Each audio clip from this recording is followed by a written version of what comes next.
Good morning friends. Chapter number 4 lecture number 4 lecture number 7. ગઈ વખતે જે સંકરણના કેટલાક મુદ્દા મેં તમને સમજાવેલા હતા, તો એની અંદર હોમવર્કમાં જે પ્રશ્નો આપ્યા હતા એ પ્રશ્નોની ચર્ચા અત્યારે તમારી સાથે કરું છું. કે સૌથી પહેલાં હું NH3 લઉં છું. NH3 ને આપણે એમોનિયા તરીકે ઓળખીએ છીએ. અને મેં તમને એવું કીધેલું હતું કે આની અંદર સંકરણ sp3 જોવા મળે છે. તો હવે જો આપણે નાઇટ્રોજનનો પરમાણુ ક્રમાંકને જોવામાં આવે તો નાઇટ્રોજનનો પરમાણુ ક્રમાંક છે એ 7 છે. માટે ઇલેક્ટ્રોન રચના થશે હિલિયમ 2s2 2px1 2py1 અને 2pz1. આ પ્રકારની તમારી સામે ઇલેક્ટ્રોન રચના બને છે. હવે જો આનું આપણે જોવામાં આવે કક્ષકથી તો કાંઈક આ પ્રકારે તમારી સામે બનતું હોય છે કે આની અંદર તો 2 ઇલેક્ટ્રોન રહેલા છે, આની અંદર 1 ઇલેક્ટ્રોન છે, આની અંદર 1 ઇલેક્ટ્રોન છે અને આની અંદર 1 ઇલેક્ટ્રોન છે. હવે નાઇટ્રોજનની જ્યારે ઉત્તેજિત અવસ્થા તમારી સામે આવે છે તો આપણે પ્રશ્ન અહીંયા એવો થશે કે જો નાઇટ્રોજનની ઉત્તેજિત અવસ્થામાં આવે તો એવું કહેવામાં આવેલું હતું કે અયુગ્મિત ઇલેક્ટ્રોન હોય એનું યુગ્મિત ઇલેક્ટ્રોનનું અયુગ્મિતની અંદર રૂપાંતર થવું.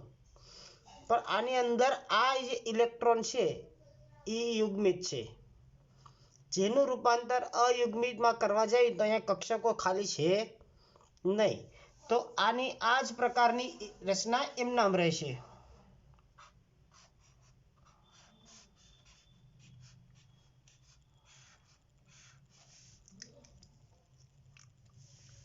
અને તમારી સામે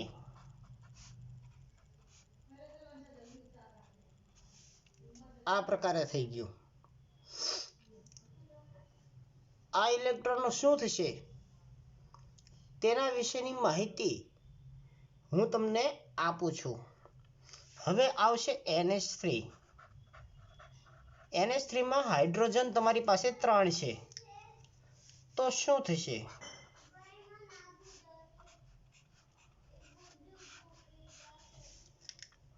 તો આ જે યુગ્મિત ઇલેક્ટ્રોન છે એ તો એમ નામ એઝ યુઝ્યુઅલ પડ્યા રહ્યા. આની સાથે 1 હાઇડ્રોજન, આની સાથે 1 હાઇડ્રોજન, આની સાથે 1 હાઇડ્રોજન અને સંકરણ બને છે sp3 જ. તો તમે એમ કહેશો કે જો p કક્ષકની હારે તે મિશ્રણ થયેલું છે તો sp3 સંકરણ શું કામ? તો એનું કારણ એ છે કે નાઇટ્રોજન પાસે 2 ઇલેક્ટ્રોન અયુગ્મિત રહેશે. આપણે જ્યારે એનું ટપકાથી નિરૂપણ કર્યું છે નાઇટ્રોજનનું ત્યારે કંઈક આ પ્રકારનું કરેલું હતું, યાદ હોય તો તમને. નાઇટ્રોજનના 5 ઇલેક્ટ્રોન, એની હારે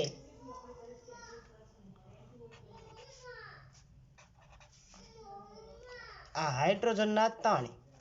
તો આ જે 3 બંધ બન્યા એ આ વચ્ચેના બંધ બન્યા અને આ 2 ઇલેક્ટ્રોન જે અયુગ્મિત રહી ગયા એ આ ઇલેક્ટ્રોન છે એ અયુગ્મિત અને ભેગા થઈને અંદર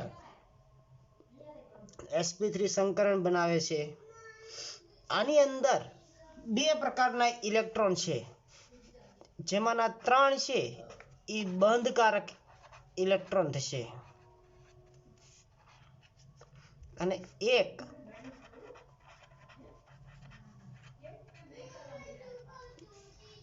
અબંધકારક ઇલેક્ટ્રોન યુગ્મ આપણી સામે જોવા મળ્યું છે, જેને કારણે એની અપાકર્ષણને કારણે એનો બંધ કોણ તમને 109 ડિગ્રી 5 કળાની જગ્યાએ તમારી સામે 107નો તમને જોવા મળે છે. હવે તમને ખ્યાલ આવી ગયો હશે કે NH3 ની અંદર કઈ ઘટના બનતી હોય છે. આવી રીતે H2O પાણીનું જ્યારે તમારી સામે જોશો તો એ પણ એક્ઝામ્પલ હું તમારી સામે લઈ જ લઉં છું.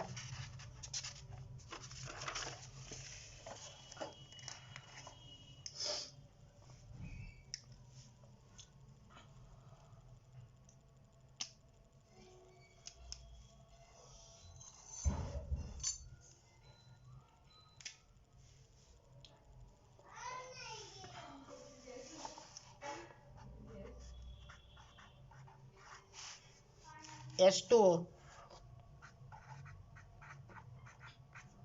પાણી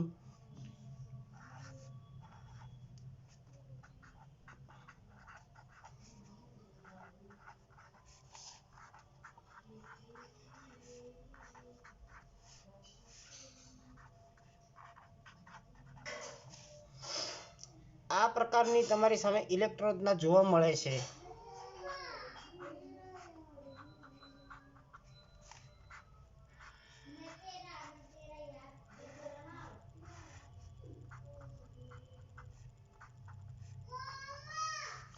આમે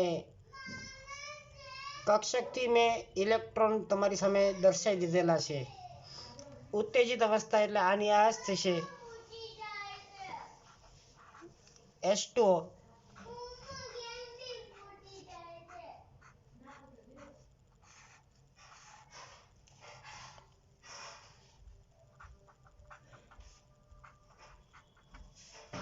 આ બે ઇલેક્ટ્રોન જે એમનામ રહેલા છે અને આ છે એની સાથે એક હાઇડ્રોજનનો જોડાય છે.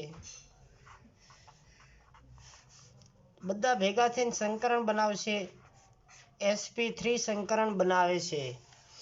તો આની અંદર બંધ છે આ બે કક્ષકો જ બનાવ્યા છે. આ બે કક્ષકો બંધ બનાવી શકતી નથી. એટલે H2O નું બંધારણ જ્યારે તમે જોતા હતા ત્યારે તમારી સામે આ પ્રકારનું આવતું હતું, યાદ હોય તો, જે આપણે લુઈસના બિંદુ નિરૂપણમાં આપણે ચેક કરતા હતા.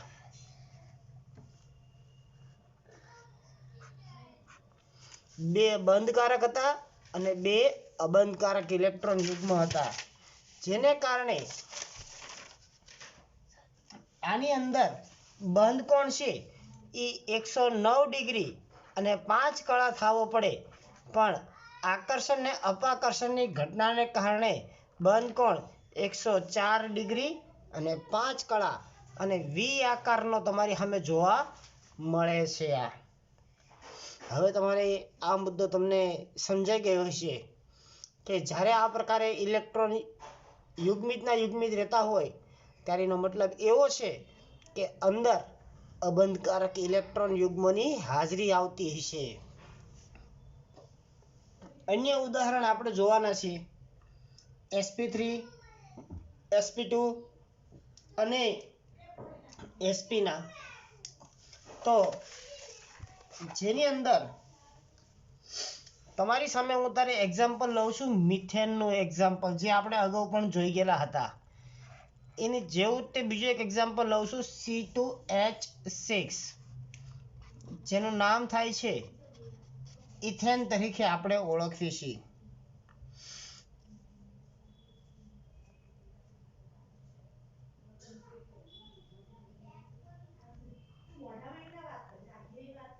જેની અંદર કાર્બન પરમાણુ ક્રમાંક 6, હિલિયમ 2s2, 2px1, 2py1 અને 2pz0, 2 2 4 ને 2 6. આનો આપણે હવે કક્ષકથી આપણે આકાર દોરવી છે.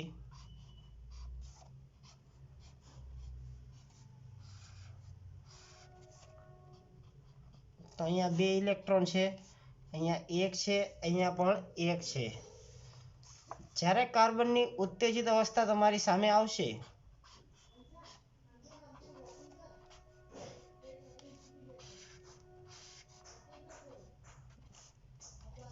આની અંદર તો જેમ આપણે કર્યું હતું એમ થઈ ગયું છે.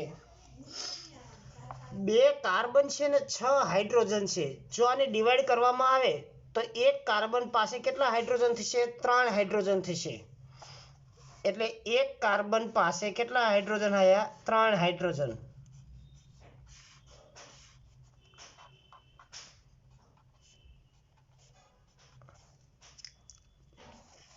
તો આ એક હાઇડ્રોજન, આ બીજો હાઇડ્રોજન અને આ ત્રીજો હાઇડ્રોજન. આ ઉપરાંત 2 કાર્બન છે. એનો મતલબ એવો થઈ ગયો કે કાર્બન છે એ કાર્બન સાથે પણ સિગ્મા બંધ બનાવતો હશે. એટલે કે આ જો આપણે કાર્બનનું લઈ લેવી તો આ 3 હાઇડ્રોજન ભેગા થઈને સંકરણ કયું બનાવી નાખ્યું? sp3 સંકરણ બનાવે છે. તો આની અંદર બંને કાર્બન છે એ કયા સંકરણ ધરાવશે? sp3 સંકરણ જોવા મળશે. આવું ને આવું હું તમારી સામે sp2 નું પણ એક એક્ઝામ્પલ લઈ લઉં છું.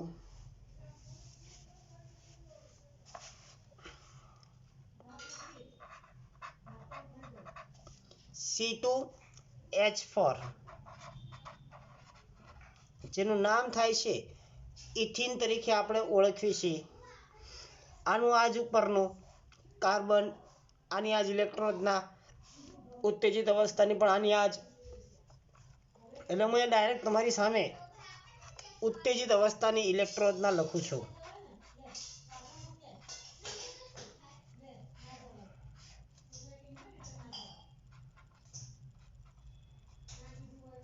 હવે એક કાર્બનની હારે કેટલા હાઇડ્રોજન થશે? તો કે 2 હાઇડ્રોજન થશે.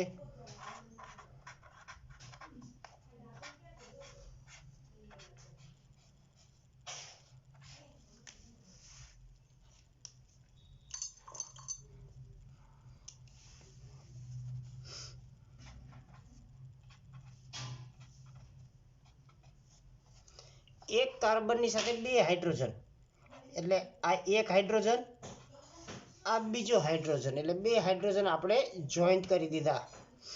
આ ઉપરાંત કાર્બનની હારે એક કાર્બન જોડાયેલો છે એટલે કાર્બનની હારે મેં આ કાર્બન જોડી દીધો. પરિણામે ભેગા થઈને સંકરણ કયું બની નાખ્યું? sp2 સંકરણ બન્યું છે. અને આ એક ઇલેક્ટ્રોન જે વધારાનો પડી રહ્યો એ કયો પ્રકારનો બંધ બનાવશે? કાર્બન કાર્બન સાથે પાઈ બંધ બનાવવા માટે એ જવાબદાર બનતો હોય છે.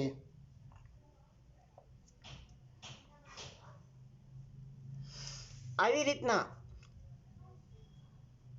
આ એક કાર્બનનો એક ઇલેક્ટ્રોન, અહીંયા મારી પાસે 2 કાર્બન છે એટલે આ કાર્બન, બીજો કાર્બન જે છે એનો પણ એક ઇલેક્ટ્રોન અહીંયા જોડાઈ જશે અને એ જે બંધ બનશે કાર્બન કાર્બન વચ્ચેનો, એ બંધ છે એ પાઈ બંધ જોવા મળે છે. ચલો C2H2 તમે એક હોમવર્કમાં કરજો. આની અંદર 2 સિગ્મા બંધ બનશે, 2 બંધકારક બનશે અને 2 પાઈ બંધ એની અંદર જોવા મળશે અને સંકરણ બનશે sp. આવી રીતે તમે આના બંધકોણની રચના કરવાની થશે તમારે.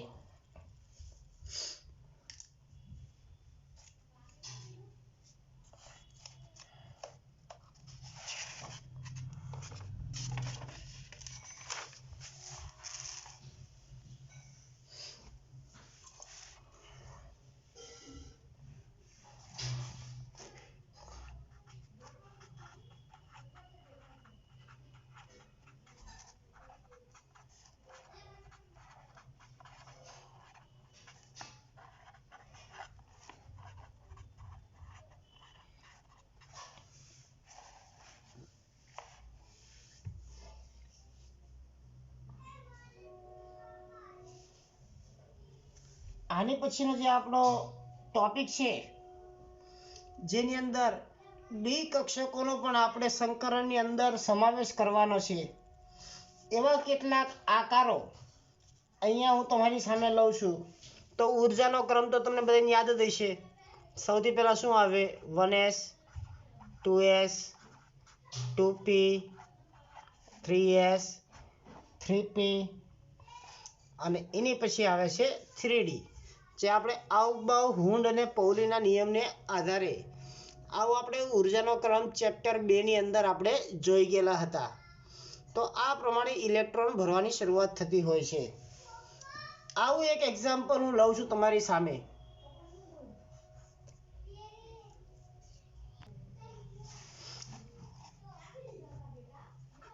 જેમાં PCl5 નું નામ થશે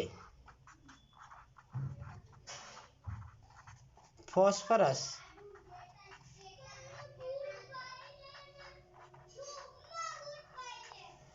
પેન્ટાક્લોરાઇડ. ફોસ્ફરસનો પરમાણુ ક્રમાંક 15 છે. એટલે એની જે ધરાવસ્થાની ઇલેક્ટ્રોન રચના છે એ કંઈક તમારી સામે આ પ્રકારની થશે. નિયોન એટલે 10.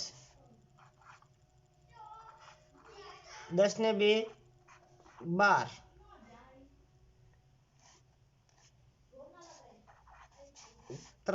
હવે આની પછી આવે છે 3D. તો 3D માં 0 થઈ ગયા. 10 10 ને 2 12 12 ને 3 15. તો 15 ઇલેક્ટ્રોન મેં ભરી દીધેલા છે કક્ષકોમાં. હવે આપણે આને કક્ષકોથી નિરૂપણ કરવી છે.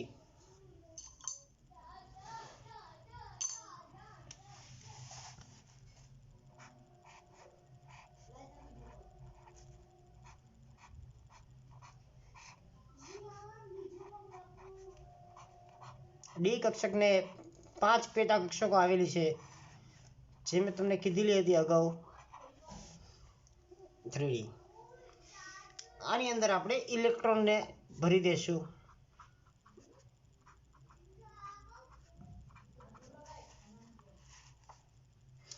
હવે ફોસ્ફરસની આપણે ઉત્તેજિત અવસ્થા લેવાની છે. ઉત્તેજિત અવસ્થાની અંદર ઇલેક્ટ્રોન રચના શું થઈ જશે? તો કે આ જે એક ઇલેક્ટ્રોન છે યુગ્મિત, એનું રૂપાંતર અયુગ્મિતમાં થઈને 3D કક્ષકમાં આવશે. એટલે આ પ્રકારનું એનું બંધારણ તમારી સામે બની જશે.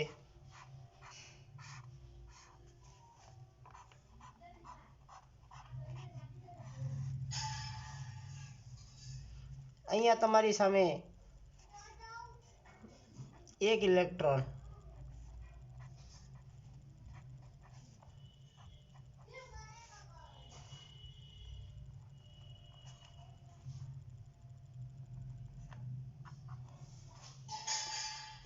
માંથી એક ઇલેક્ટ્રોન ઉત્તેજિત થઈને 3D કક્ષકની અંદર દાખલ થશે.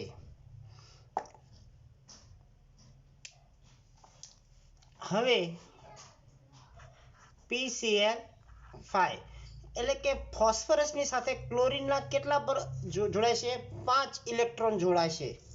તો ચાલો આપણે વારાફરતી ઇલેક્ટ્રોન રચનાની અંદર આપણે ઇન્ક્લુડ કરતા જઈશું ક્લોરીનના ઇલેક્ટ્રોનને.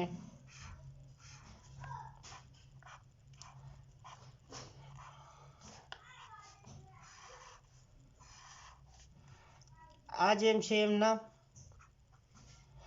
ઉપરની જે ઇલેક્ટ્રોન છે એમના જ મેં દર્શાવેલી છે, જરીક પણ ફેરફાર કરેલો નથી.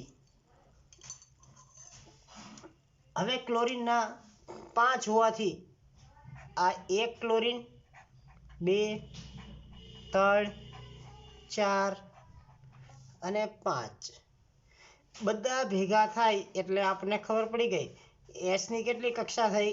1. પીની કેટલી થઈ? 1 2 અને 3, sp3. અને ડીની કેટલી થઈ? 1. સંકરણ કયું બની ગયું? sp3d સંકરણ. ઘણી વખત આને dsp3 પણ વાંચતા હોય છે. આની અંદર સંકરણ બને છે sp3d, જેનો આકાર ત્રિકોણીય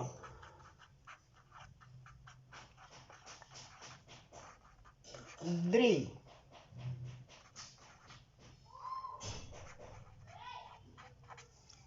પિરામિડલ આકાર તમારી સામે બનતો હોય છે. જે આકાર પણ આપણે દોરવાનો પ્રયત્ન કરશું. તો સૌથી પહેલા ફોસ્ફરસ, એની સાથે ક્લોરીન, એક ક્લોરીન અહીંયા દર્શાવી દઉં છું, બીજો ક્લોરીન હું અહીંયા દર્શાવું છું. આ ફોસ્ફરસની સાઈડમાં મેં અહીંયા જો એક ક્લોરીન અહીંયા દર્શાવ્યો છે, એક અહીંયા, એક અહીંયા અને એક અહીંયા, ત્રિકોણ મારો બની શકે. તો સૌથી પહેલા ફોસ્ફરસની હારે બધા હું બંધ દર્શાવી દઉં છું.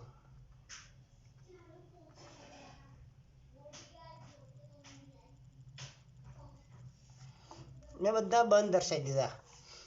હવે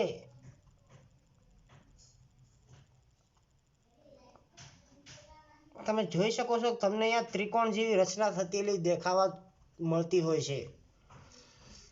હવે અંદરો અંદર જેટલા ક્લોરીન છે એ બધાને જોઈન્ટ કરતો જાઉં છું.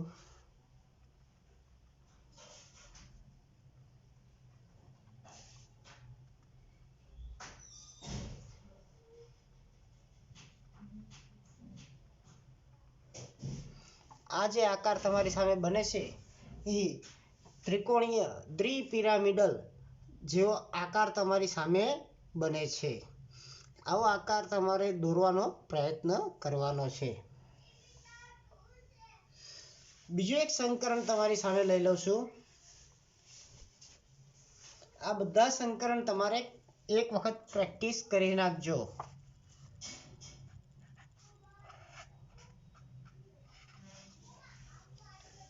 SF6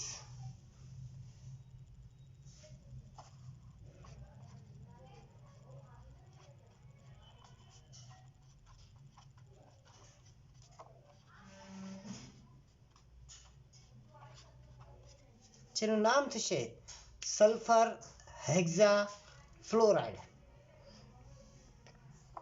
જેની અંદર મધ્યસ્થ સલ્ફર પરમાણુ છે, જેની ભૂમિગત અવસ્થાની ઇલેક્ટ્રોન રચના નિયોન 3s2 3p4 3d0 10 10 ને 2 12 12 ને 4 16, જેને આપણે કક્ષકોથી નીચે પ્રમાણે દર્શાવી છે. વિદ્યાર્થી મિત્રો, હું જે આ બોલી રહ્યો છું એ તમારું લખાણ પણ છે સાથે સાથે. એટલે લખાણની અંદર જે તમે વસ્તુ કરો છો એ જ તમારે કરવાની છે.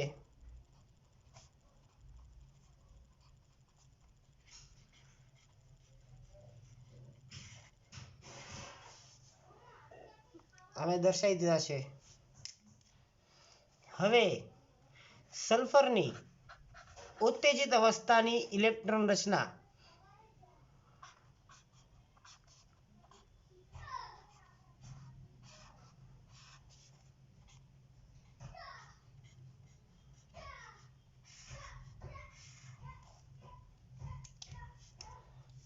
અહીંયાથી 2 ઇલેક્ટ્રોન ઉત્તેજિત થશે. અહીંયા પણ એક થઈ ગયો, અહીંયા પણ એક થઈ ગયો. ટોટલ 2 ઇલેક્ટ્રોન ઉત્તેજિત થયા એટલે બંને ઇલેક્ટ્રોન અહીંયા આવતા રહ્યા.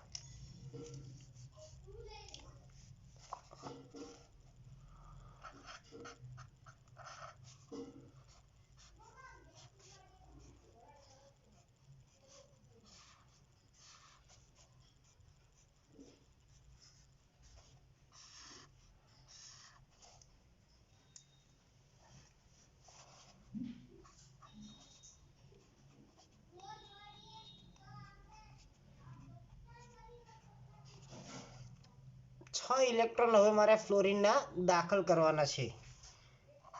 1 2 3 4 5 અને 6.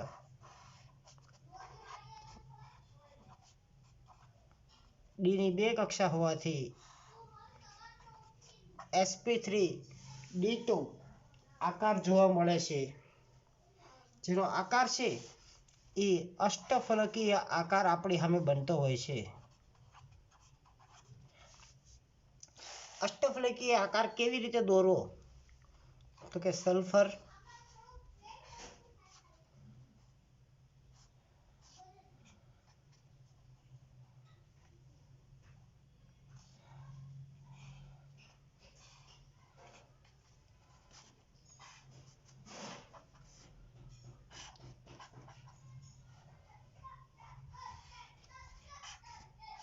આમ મેં ચોરસ કરી નાખ્યો. એક ફ્લોરિન ઉપર, બીજો ફ્લોરિન નીચે. હવે બધા ફ્લોરિનના પરમાણુને આપણે જોડી દઈએ છીએ. આ ફ્લોરિન છે આની સાથે જોડું છું.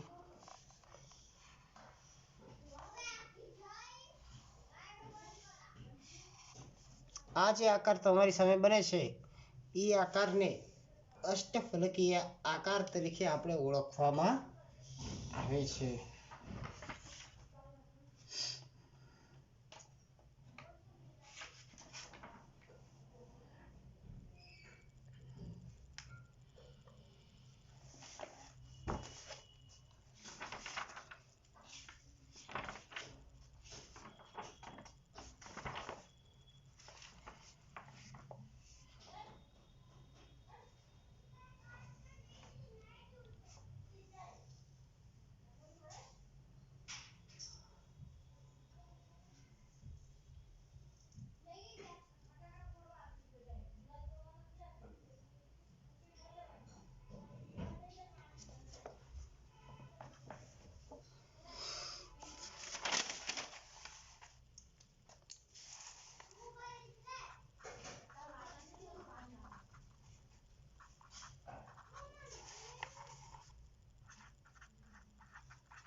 વિદ્યાર્થી મિત્રો, અહીંયા જે તમારી સામે મેં હોમવર્ક આપેલું છે એ હોમવર્ક છે એ સંકરણનું લખાણ તમારે સમજાવવાનું છે અને સંકરણ પણ સમજાવવાનું છે. 3 માર્કમાં પૂછાઈ શકે છે. તમારી જો પરીક્ષામાં પણ આવો પ્રશ્ન પૂછી શકાય, જેની અંદર 3 તો તમે કરી જ નાખેલા છે, પહેલો, બીજો, ત્રીજો. આનું લખાણ છે એ તમે કોઈ પણ એકનું, આ 3માંથી કોઈ પણ એકનું લખાણ કરી નાખશો એટલે થઈ જશે. આ બધાનું લખાણની અંદર ભૂમિગત અવસ્થા એ કોમન આવશે, ઉત્તેજિત અવસ્થા, અને ત્યાર પછી જે સંકરણ બનતું હોય આનું લખાણ કેવી રીતે કરવું. તો સૌ પ્રથમ હું અત્યારે લખાણ બોલું છું, તમારે સમજવાની કોશિશ કરવાની છે. PCl5માં મધ્યસ્થ પરમાણુ ફોસ્ફરસ બરાબર 15 હોવાથી તેની ભૂમિગત અવસ્થાની ઇલેક્ટ્રોન રચના આ પ્રકારે માલુમ પડે છે, જેનું મેં કક્ષકોથી નિરૂપણ નીચે મુજબ દર્શાવેલ છે. ફોસ્ફરસની જ્યારે ઉત્તેજિત અવસ્થાની ઇલેક્ટ્રોન રચના કક્ષકોથી આ પ્રમાણે દર્શાવેલ છે અથવા નીચે મુજબ દર્શાવેલ છે. PCl5ની અંદર ફોસ્ફરસમાં ટોટલ 5 અયુગ્મિત ઇલેક્ટ્રોન હોવાથી ક્લોરીનના 5 પરમાણુના એક ઇલેક્ટ્રોનની ભાગીદારી કરી સંકરણ બનવા માટે 3sની એક s કક્ષક, 3pની 3 p કક્ષક અને 3dની એક d કક્ષકનું સંમિશ્રિત થઈ sp3d સંકરણ બનાવે છે, જેનો આકાર ત્રિકોણીય દ્વિપિરામિડલ માલુમ પડે છે, જે નીચે મુજબ દર્શાવેલ છે. બસ આટલું જ તમારે લખાણ લખવાનું થશે. આગળનાની અંદર સપોઝ એમોનિયા છે તો એમાં બંધકોણની ચર્ચા કરવાની છે કે તેમાં બંધકારક અને અબંધકારક રહેલા ઇલેક્ટ્રોનને કારણે તેની અંદર બંધકોણ 109 ડિગ્રી 5 કલાની જગ્યાએ આટલો જોવા મળે છે. આવી રીતે તમારે દરેકનું લખાણ પણ સાથે સાથે લખવાનું છે. તો આ હોમવર્ક નોટ ડાઉન તમે કરી નાખજો. Thank you.